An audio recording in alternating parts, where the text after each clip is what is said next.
ఇచ్చేయని చెప్పిన తర్వాత నేను ఒక 5 నిమిషాలు ఇంకా ఫోన్ పెట్టేశాడు. 5 నిమిషాల తర్వాత ఇంట్లో 5 నిమిషాలు కూర్చొని ఏందో మా ఆవిడ నేను బజారు పోతున్నానన్నా 5 నిమిషాలు కూర్చోమంటుంది.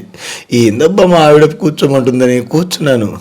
కూర్చొని మళ్ళీ పని ఉందిలే మా పోతున్నా అని మళ్ళీ వెళ్ళిపోయిన ఒక 5-10 నిమిషాలు మళ్ళీ ఫోన్ చేశాడంట వాళ్ళ అమ్మకి ఫోన్ చేసి నాన్న లేడమ్మా అన్నాడంట. నాన్న ఇప్పుడు బజారు పోయాడు నాన్న అంట. నువ్వు ఏం చేస్తున్నావు మమ్మీ అన్నదంట. ఏం లేదు నాన్న పని చేసుకుంటున్నా. ఏం చేస్తున్నావు, ఏం తిన్నావు అంటే ఇట్లా ఫ్రైడ్ రైస్ తిన్నాను నాన్న అమ్మ అని చెప్పాడంట. అన్నీ చెప్పాడు, అన్నీ చేశాడు. రేపు పొద్దున్నే బీచ్ ఫెస్టివల్కి రా అమ్మ అన్నాడు. వస్తాం నాన్న అందరం అన్నాడు. ఆ ఆంటీ వాళ్ళు వస్తున్నారు, పక్కన ఆంటీ వాళ్ళు కూడా మా పిల్లోని చూడాలని వస్తామన్నారు. ఆ బీచ్ ఫెస్టివల్కి పోదాము అందరం మా తౌషిక్ అయితే ఆనందంగా ఉంటాడు, పోదాము అని అన్నాడు.